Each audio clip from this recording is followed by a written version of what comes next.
The phone rang at 9:47 on a Tuesday night, and 3 words into that call, my hands were already shaking. "Is your husband home right now?" That was my Uncle Reginald's voice, but it didn't sound like him. Flat, careful. Like a man stepping onto ice he wasn't sure would hold. "Yes," I said, glancing toward the ceiling, toward the sound of the television upstairs. "He's up watching the game. Why?" Silence stretched on the line longer than it should have. Brenda.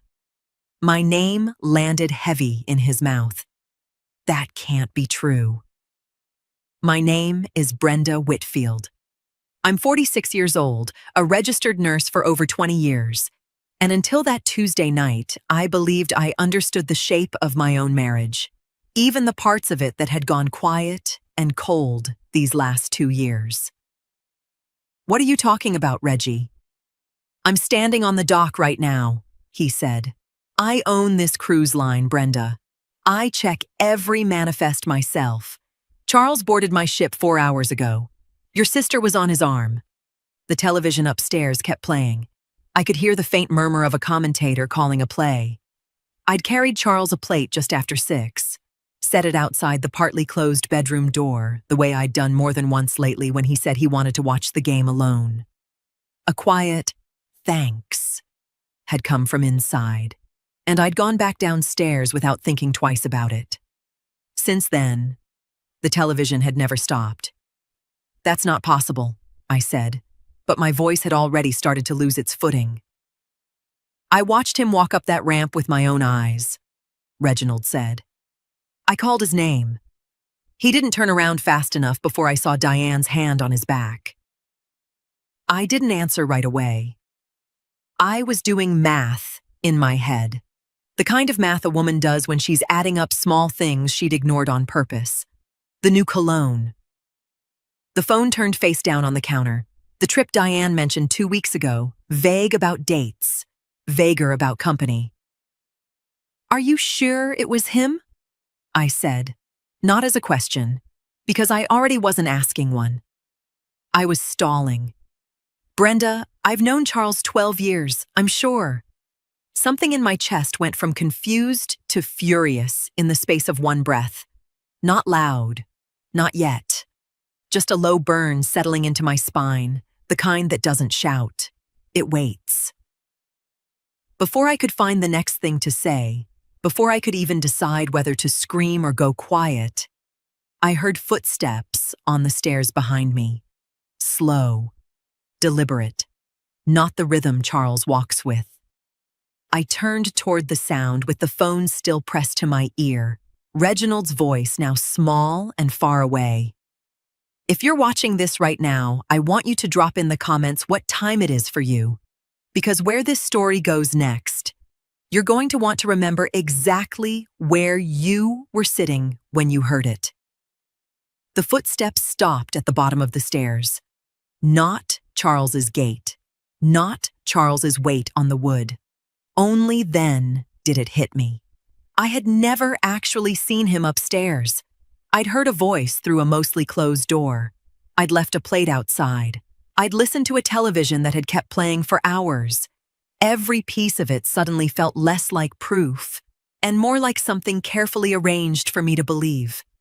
I lowered the phone slowly from my ear, my heart hammering against my ribs like it already knew something my mind hadn't caught up to yet.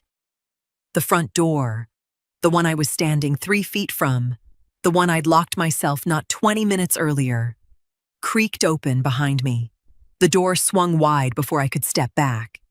And a man I'd never let into my home filled the frame, a gun raised level with my chest. I didn't scream.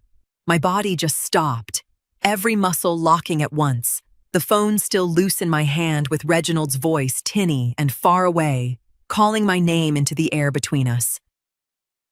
"Don't move," the man said. His hand wasn't shaking, but his eyes were, flicking once toward the stairs, once back to me, like he was checking he had the right house, the right woman. I memorized his face without meaning to, the way fear sharpens everything it touches. Mid-30s, a scar through his left eyebrow, a gray hoodie zipped to the throat despite the warm night. And then something in my chest shifted, sliding past the terror for one strange second, because I had seen that scar before. Not here, not tonight. "You're Tyrell," I said, my voice barely above a whisper. "Tyrell Boyd." His jaw tightened. The gun didn't move, but something behind his eyes did. "You don't know me?" he said, too fast. "Grady Memorial," I said. 11 months ago. "Your son, Marcus, isn't it? He needed surgery on his brain and the insurance company kept stalling. You sat in that hallway for 6 hours because you couldn't afford both the vending machine and the surgery." His arm wavered, just slightly, the barrel dipping an inch. "I covered what the hospital wouldn't," I said. "I asked the foundation office to keep my name out of it. But I was there that morning. I spoke to you before Marcus went into surgery." His eyes searched my face, and then I watched recognition arrive slowly. "The nurse," he whispered. "You were the nurse who kept checking on him." I nodded once. That was me. For a moment, neither of us moved. Somewhere above us, the television kept playing to an empty room, a commentator's voice rising and falling over a game nobody upstairs was watching. Tyrell lowered the gun the rest of the way, his hand dropping to his side like it had grown too heavy to hold up. He looked, for the first time since the door opened, less like a man sent to do something and more like a man who hadn't expected to recognize the person on the other end of it. "You don't understand," he said, shaking his head slowly. "You don't understand what I came here to do." "Then tell me." He looked toward the open door behind him, then back at me, his breathing uneven now, like the weight of the last 60 seconds had only just caught up to his lungs. "Your husband," he said, and stopped. "Say it." "Your husband paid me." His voice cracked on the last word.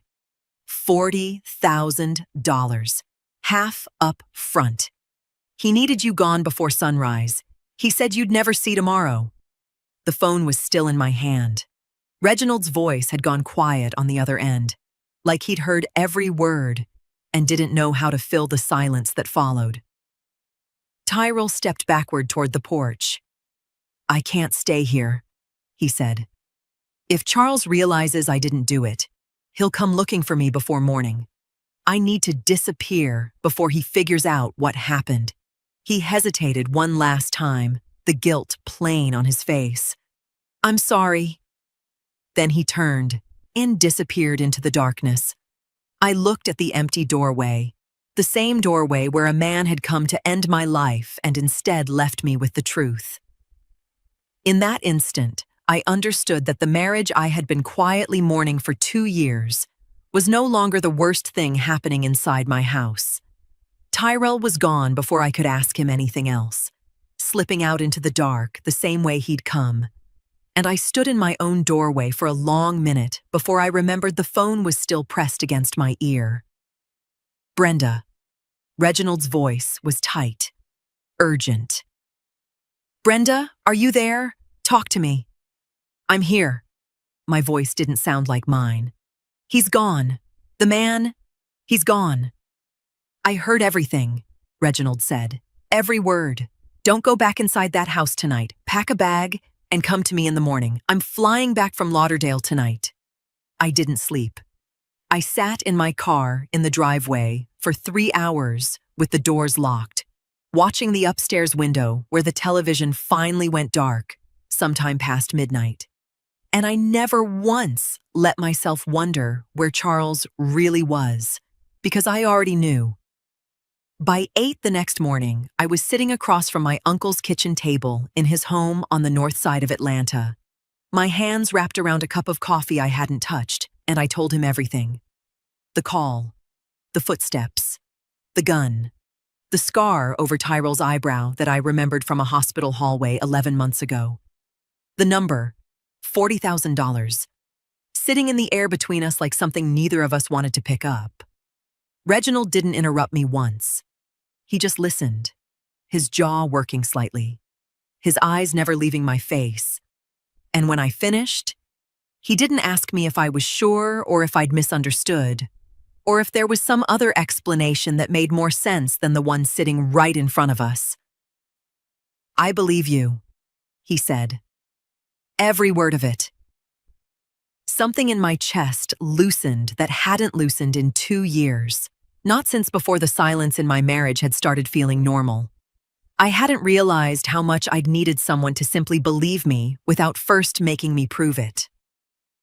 "I want to call the police," I said, though even as I said it, my voice carried more question than certainty. "And tell them what?" Reginald leaned back.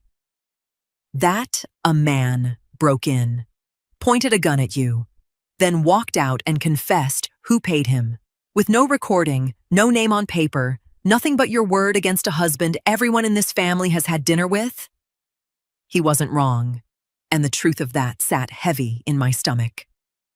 "Charles thinks that man did what he was paid to do," Reginald said, "or he thinks you're too frightened to do anything about it. Either way, right now, he doesn't know what you know. That's the only advantage you have. Don't throw it away by moving too fast." I sat with that, turning the coffee cup slowly between my hands, feeling something shift inside me. Not fear, easing exactly, but reshaping itself into something with edges. Something I could hold on to. "So, what do I do?" Reginald was quiet for a moment, studying me the way he used to when I was a girl, and he was deciding how much of the truth I could carry. "There's something I need to show you," he said finally. "About your mother's trust. Something Patricia never told you, and something I'm not sure Charles even fully understands himself."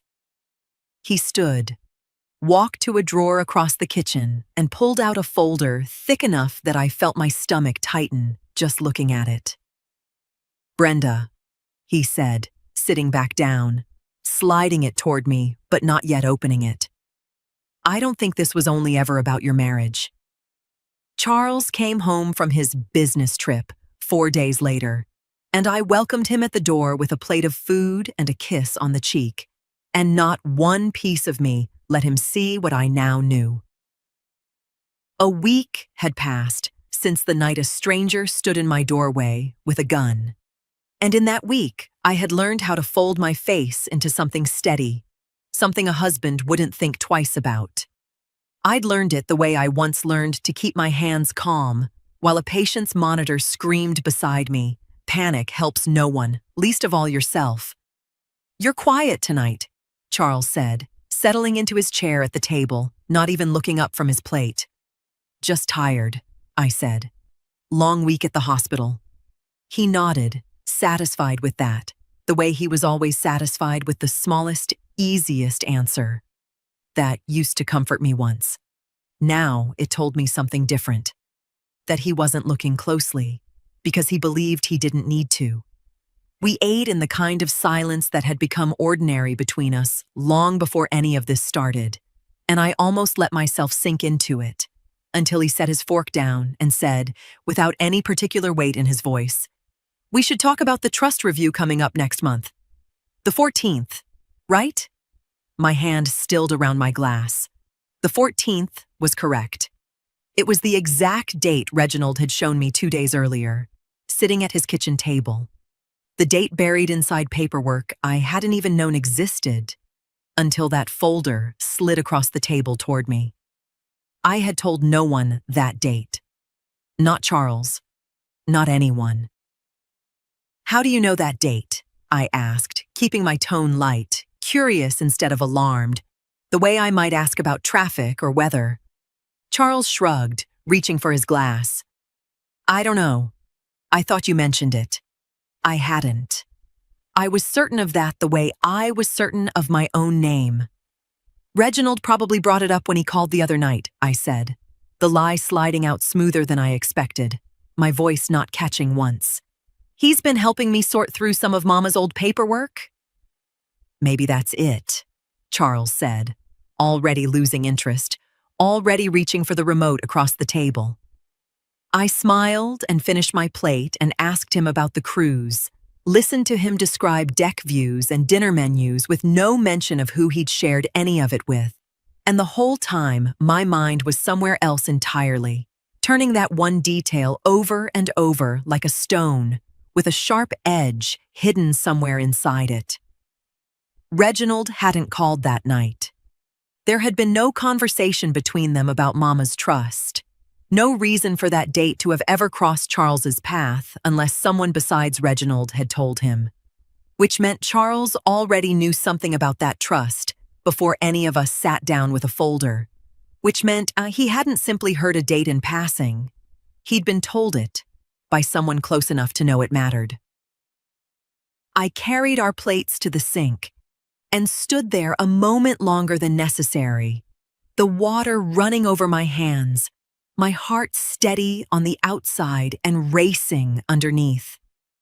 My excuse had worked tonight, but excuses only work once, before a man starts noticing the seams in them, and I understood, standing there with my back to him, that I had just bought myself time I didn't yet know how to spend. Charles left for the office Tuesday morning the same way he always did, kissing the air near my cheek instead of my skin, and I waited until his car cleared the end of the street before I let myself move. I wasn't looking for anything specific that morning. I told myself I was just straightening his side of the closet, the way I'd done 100 times before without thinking twice about it. But my hands knew better than my excuses did. I went straight to the gray blazer he rarely wore, the one he kept folded over a hanger in the back, and I checked the inside pocket the way some quiet part of me had been wanting to since the night Tyrell stood in my doorway. My fingers found paper before I found anything else. Folded twice, soft at the creases like it had sat there a while, forgotten or maybe just never expected to be found. A withdrawal slip. Charles's name on it, an account I didn't recognize, separate from anything we shared. The date stopped my breath before the number did, the day before the attack. I sat down on the edge of the bed slowly, like my legs had decided on their own that I needed to, and I made myself read the amount twice, because some part of me was hoping the first time I'd misread it. $20,000. I thought of Tyrell standing in my doorway, his voice cracking when he told me the truth. 40,000. Half up front. 20 now. 20 later. I hadn't questioned that number that night. I'd been too busy trying to survive the minute I was standing in. Now it sat in my hand on a slip of paper, dated and signed, in my husband's own handwriting. I didn't cry. I want to be honest about that, because I expected to, and I didn't. What came instead was quieter than grief, colder than anger, a kind of clarity I hadn't felt since the night this all started. Every soft excuse I had been making for 2 years of distance, 2 years of silence at the dinner table, 2 years of telling myself marriages simply change with time, fell away at once, replaced by something simpler. He hadn't just stopped loving me. He had priced what it would cost to be rid of me, and he had paid the first half without flinching. I photographed the slip with my phone, both sides, then folded it back exactly the way I'd found it and returned it to the same pocket, smoothing the blazer so it hung the way it always had. Whatever came next, Charles could not know yet that I'd found it. Reginald had been right about that much. The only advantage I had left was that my husband still believed I knew nothing. I sat on the edge of our bed for a long moment after, looking at the photograph on my phone, the number staring back at me in his own handwriting. $20,000, paid the day before a stranger walked into my home with a gun. And somewhere out there, the other $20,000 was still sitting unpaid, owed to a man who now knew exactly whose side he was no longer willing to be on. Diane called the house Thursday evening, and I almost didn't answer. But old habits between sisters die slower than anything else does. Just checking on you, she said, her voice bright in a way that didn't quite reach all the way through. How was your week? Fine, I said. How was the cruise? There was the smallest pause before she answered, barely a breath. But I'd spent 44 years learning the rhythms of my sister's voice, and I heard it anyway. It was beautiful, she said. You should have seen the water. I let her talk, asked nothing else, and told her I needed to start dinner, and she said she'd call again soon. I set the phone down and told myself, that was that. An hour later, looking for my charger in the hallway closet where Charles sometimes left his bag, I found his phone wedged in the side pocket, screen still lit, on speaker, a call still running. He must have set it down to grab something and forgotten it was even connected. I could hear Diane's voice coming through tinny and small, the two of them still talking on a line neither had bothered to hang up. I shouldn't have listened. I want to say that, honestly, because some part of me knew, even reaching for that phone, that whatever I heard next would not let me go back to who I'd been an hour before. He's not going to ask twice, Diane. Charles's voice, low, clipped, nothing like the easy tone he used with me at dinner. I'm not saying no, Diane said. I'm saying once this is finalized, my share needs to reflect what I've actually done here. I didn't agree to half of nothing. My hand tightened around the closet door. You'll get what we agreed, Charles said. What you agreed? Diane said. I'm the one who kept her distracted on that call. I'm the one who told her I'd be in Savannah instead of on that boat. You think Reginald wouldn't have caught us both if I hadn't covered for it? The hallway light suddenly felt too bright, too loud against my eyes, and the floor beneath me felt less solid than it had a moment ago. Once the trust clears, Charles said, none of this conversation matters anymore. It matters until it clears, Diane said. I want it in writing this time, not just your word. I don't remember setting the phone back down. I remember my hands were cold, and my chest felt hollowed out in a way grief never quite manages, because grief usually comes with some softness underneath it, some memory of what you're losing. This had none of that. This was simply the floor of my life giving way beneath a second person I had trusted, without ever once questioning her. Diane hadn't lied to protect Charles out of loyalty to a brother-in-law she liked well enough. She had built a cover story. She had timed a phone call to keep me distracted while Charles boarded that ship. She had negotiated her price the same way a contractor negotiates a job, calm and exact, asking for terms in writing. My sister wasn't covering for my husband. My sister had been standing beside him the entire time, waiting for her share of whatever was supposed to be left of me. I didn't sleep beside Charles that Thursday night.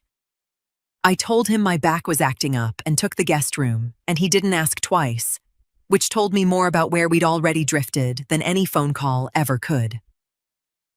Sometime past midnight, I found the box I hadn't opened in years, tucked at the back of the guest closet. Photographs, mostly. The kind that gather dust because looking at them costs something. There we were at 26 and 29. Charles in a borrowed suit that didn't fit him right, laughing at something just out of frame. There we were at our first apartment, the one with the radiator that never worked, wrapped in the same blanket because we couldn't afford to fix it and didn't yet think we needed to. I let myself sit with that for a while. Not because I owed him grief, but because I owed myself the honesty of admitting it had once been real.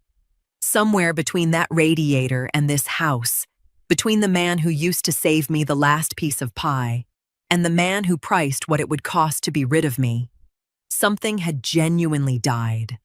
I wasn't ready, even now, to pretend it had always been hollow. But grief, I've learned in 20 years of nursing, has a shelf life if you let it. You can sit with it, You can honor it, but eventually you have to set it down and pick up whatever's still standing in front of you. And what was standing in front of me wasn't a marriage worth saving. It was a man who'd paid half of $20,000 to make sure I never woke up to find out the other half was missing too. I put the photographs back in the box, closed the lid, and did not cry, because I'd already done my crying somewhere between Tyrell's hesitation and Diane's voice asking for her terms in writing.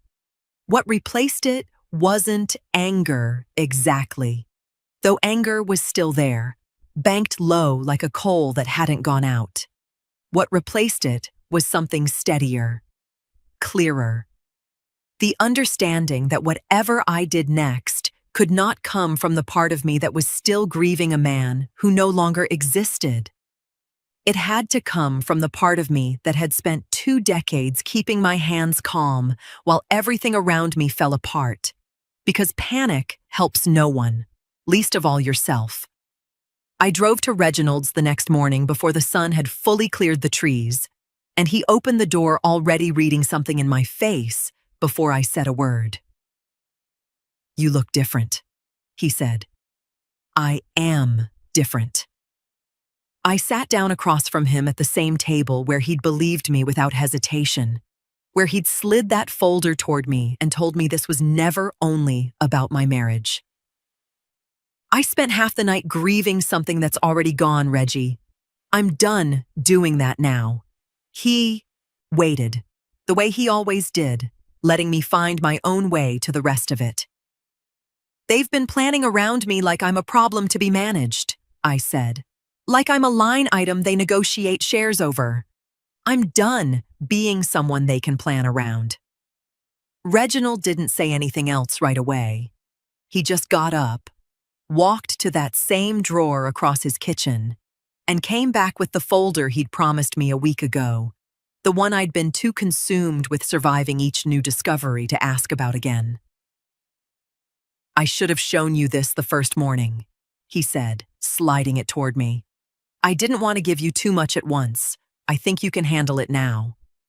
He opened it to a page marked with a yellow tab, my mother's handwriting nowhere on it, just the cold, formal language of an estate attorney translating Patricia Forsyth's wishes into something legally binding. "Read the 3rd paragraph," he said. I did, twice, before the words fully settled. The trust my mother left behind didn't simply divide what she had between her 2 daughters. It set a condition. My full share wouldn't be distributed until the trust matured 3 years after her passing, now barely a month away. If I divorced before that date, my share would be reduced by more than half, with that portion redistributed under the trust to Diane. "She never told me this," I said, my voice thinner than I meant it to be. "She never told either of you," Reginald said. "The attorney advised her not to. She believed knowing the condition ahead of time might tempt one of you to make decisions based on the money instead of the marriage. The full trust wasn't meant to be distributed until it matured. She built a trap to keep me married. She thought she was building a safeguard against an impulsive divorce," Reginald said carefully. "I don't think she ever imagined someone would see that clause as a reason to keep you married until the date. Or worse, to make sure you never reach the point of choosing for yourself." I sat with that, the full shape of it settling slow and heavy across my chest. Charles had needed me married, not happy, not even present in any real way, just legally married until that date passed. Once my inheritance was distributed, he believed we'd divide our assets in the settlement we'd already discussed, and he'd quietly benefit from money he never would have received if the trust had reduced my share first. He hadn't needed the trust to name him. He only needed our marriage to survive long enough for the money to reach me. But Diane's position was different. "If I divorce," I said slowly, working it through out loud, "my share is reduced, and Diane receives the difference. But if I disappear before the trust matures, then there is no divorce to trigger that reduction." Reginald finished. Your full beneficial share remains intact. And under the trust's succession provisions, if you die before distribution with no surviving parent, your interest passes to your named contingent beneficiary, Diane. He nodded once.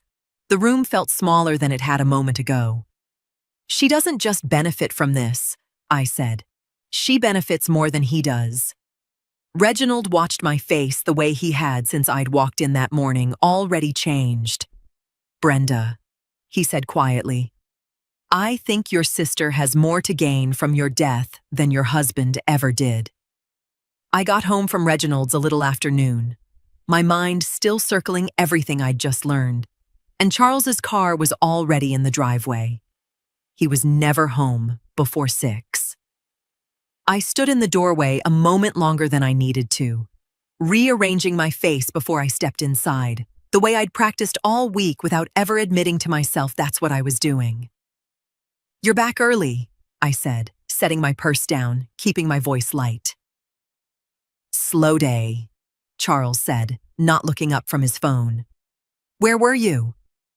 Running errands. The lie came easier than I wanted it to. Pharmacy, then the grocery store. He nodded, set his phone face down on the counter, a habit I'd noticed 2 years ago, and stopped questioning somewhere around the time I stopped expecting honesty to be the default between us. Did Reginald call you about the cruise again? He asked. The question landed strange, almost careless in his tone. But I'd spent 20 years reading the difference between a question someone asks because they're curious and a question someone asks because they already suspect the answer. Why would he call about the cruise? I asked, turning toward the refrigerator so my face had somewhere else to be for a second. No reason. Charles shrugged. You two have just been talking a lot lately. I figured maybe he had more to say about it. There it was. Not an accusation. Just a thread, dropped casually to see if I'd flinch pulling it. He's been helping me sort through some of Mama's paperwork, I said. The same explanation I'd used before, hoping its familiarity would make it sound more true than it was. Trust stuff. Nothing about any cruise. Right, Charles said. The trust thing. He said it too smoothly, like a man repeating a phrase he'd already heard from someone else, testing how it sounded coming back at me. I closed the refrigerator door without taking anything out of it, and made myself busy at the counter, my back to him, giving my expression a moment it didn't have to perform for. You've been over at his place a lot, Charles said. That's all I'm saying. He's my uncle, Charles. He's not exactly a stranger. I didn't say he was. His voice stayed even, almost pleasant, which was somehow worse than if he'd raised it. Just making conversation. I turned back around, made myself meet his eyes, made my voice land somewhere between mild irritation and boredom, the tone of a woman who has nothing to hide and is faintly annoyed at being asked twice about nothing. Is there something you want to ask me, Charles? He held my gaze a beat longer than comfortable, then smiled, small and unreadable, and picked his phone back up. No, he said, just curious. He left the kitchen a moment later, and I stood there gripping the edge of the counter, my pulse loud in my own ears, replaying the exact shape of his questions, the careless tone wrapped around something far more deliberate underneath. He wasn't simply curious. He was watching how much I'd say, measuring my answers against something he already half believed. Whatever time I thought I had left to move carefully, I no longer had. Charles was starting to wonder what I knew, and a man who already paid once to silence me would not hesitate long once he was sure.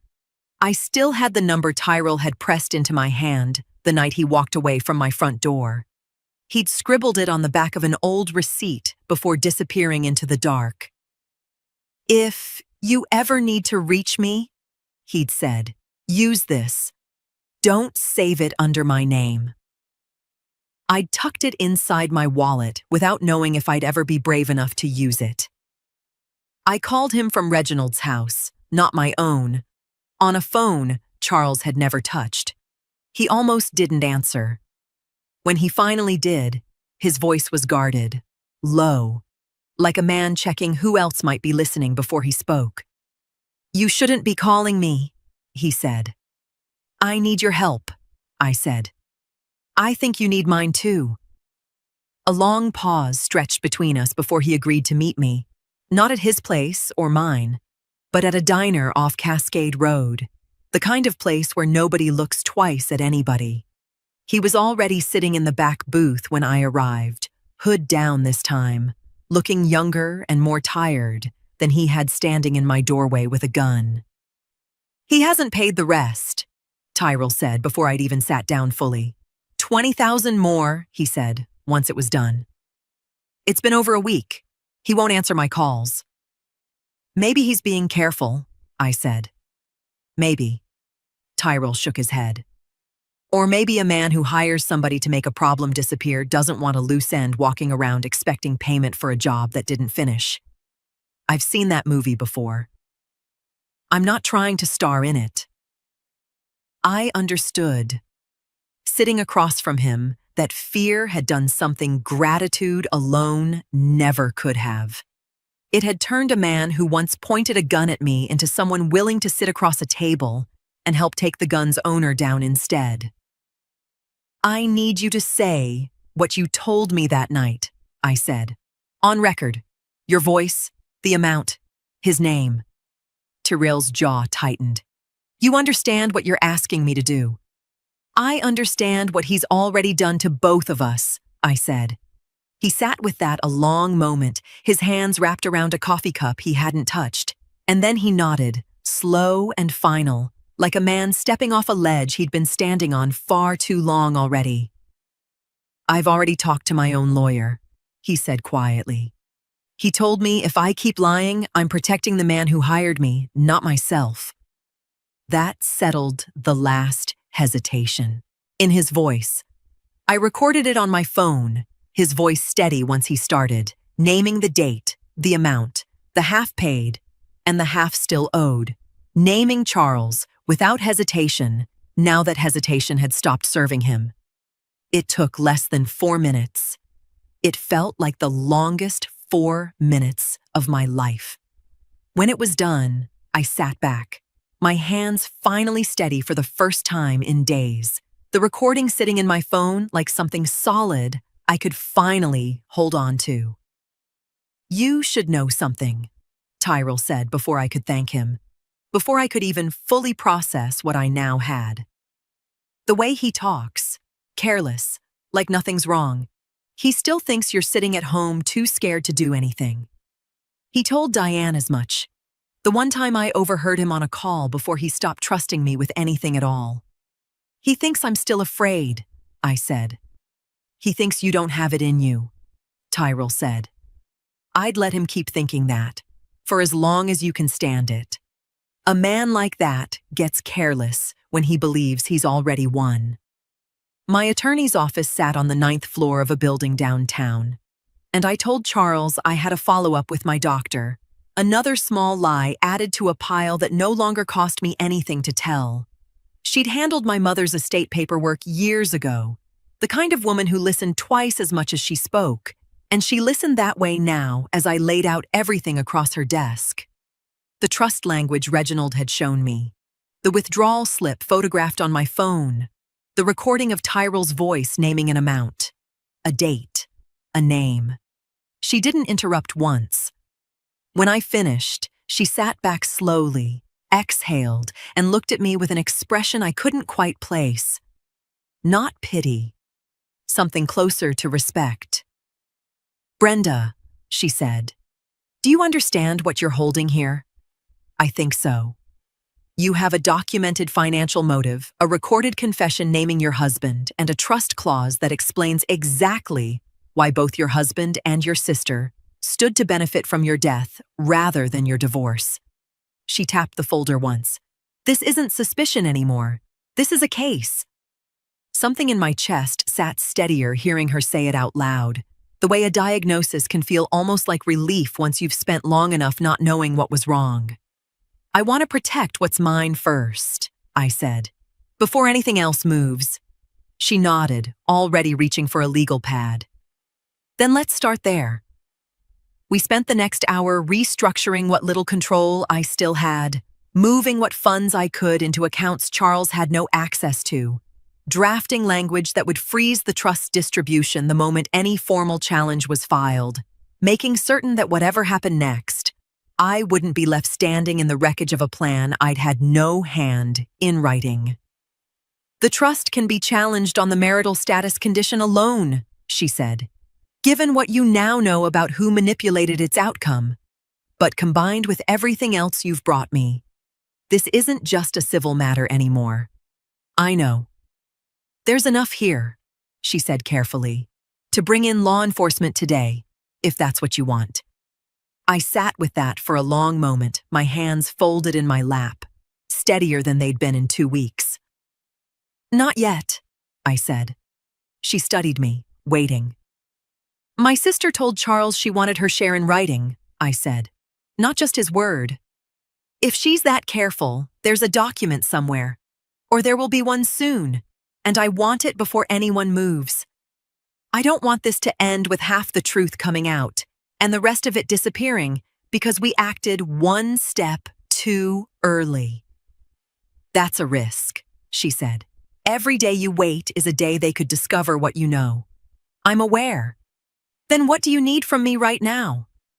Help me build the meeting, I said. Something that looks routine enough that they walk into it without suspecting a thing.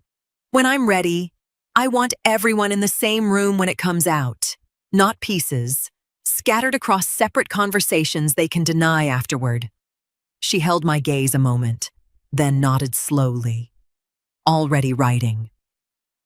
One piece, she said. Then we move. Reginald called me 2 days later, his voice carrying a weight I'd learned to recognize by now, the same tone he'd used the night he told me Charles had boarded his ship.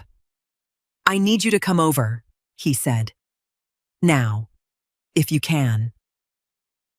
I drove to his house with my stomach already braced for something, though I couldn't have said exactly what. He met me at the door with a single sheet of paper in his hand, holding it the way you might hold something you didn't want to touch longer than necessary. My ships have a small business center on every deck, he said as I stepped inside. Guests use the printers for boarding documents, contracts, travel papers, whatever they need. After every sailing, my staff clears the printer queue, empties the trays, and collects anything guests leave behind before it's destroyed. He looked down at the paper. One of my supervisors recognized Charles's name on this and brought it straight to me instead of shredding it with the rest. He handed it to me, and I read it standing in his doorway, my eyes moving faster than my mind could keep up with. It was an agreement, informal, handwritten, but unmistakable. A private arrangement between Charles and Diane, dated 3 weeks before the night a stranger stood in my home with a gun. Someone had typed a clean version, then both of them had signed it before printing 2 copies. One copy had gone with them. The second had been forgotten in the printer tray. It laid out, plainly, what Diane would receive once the matter with Brenda was resolved. A number that matched exactly what she'd argued for on that phone call I was never meant to overhear. At the bottom, both their signatures, side by side, like 2 people closing on a piece of property instead of plotting a sister's death. I read it 3 times before the shock fully landed, and even then, it landed differently than I expected.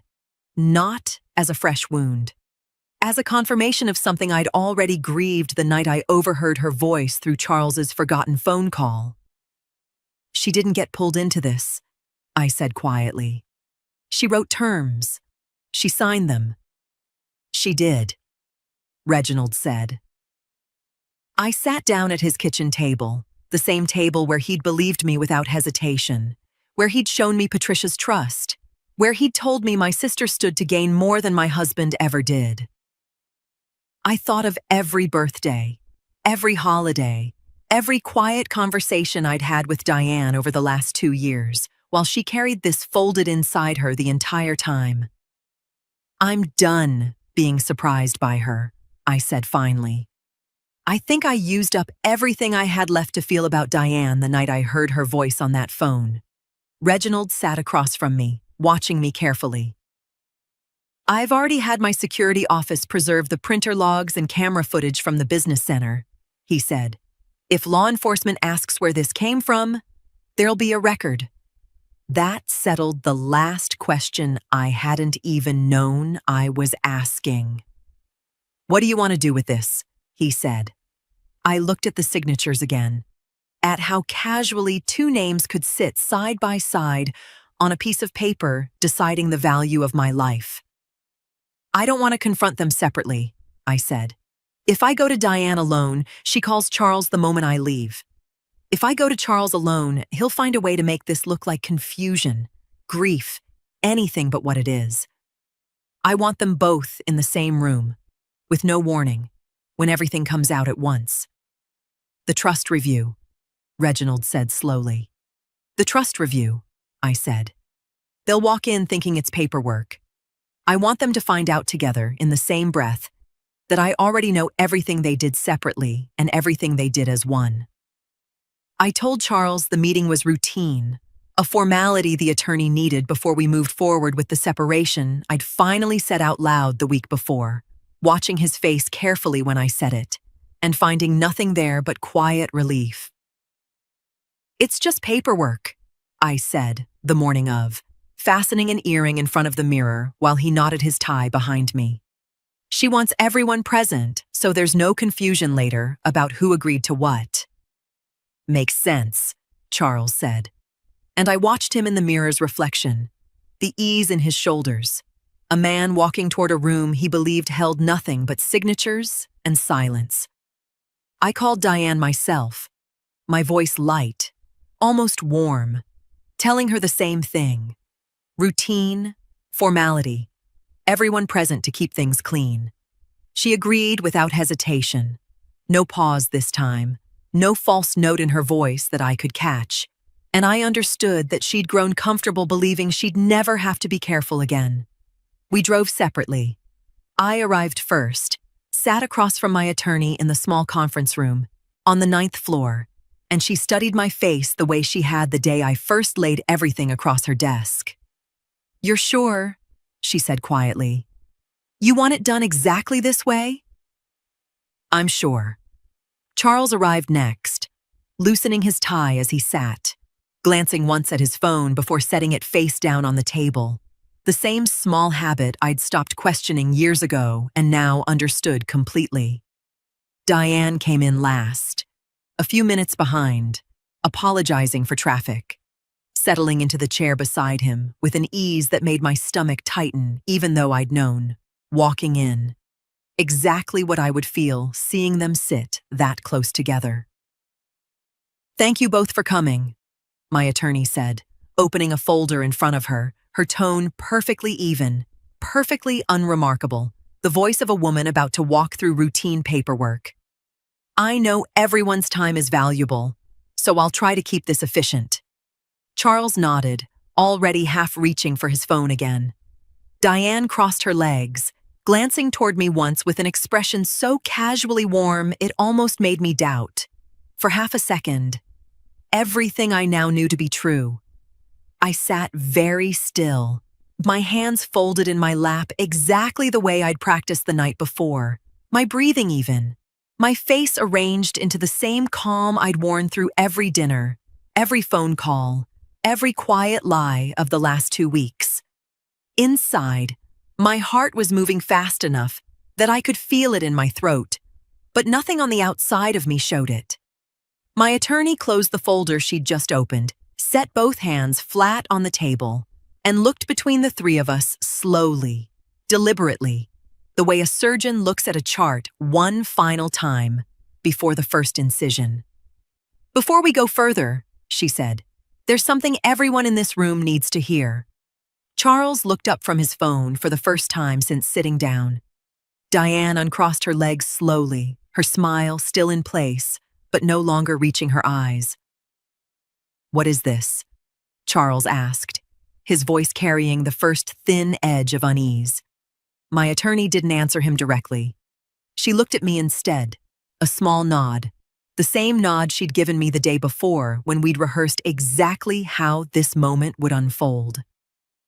"3 weeks ago," I said, my voice steadier than I expected it to be, "a man walked into my home with a gun while you were on a cruise with my sister."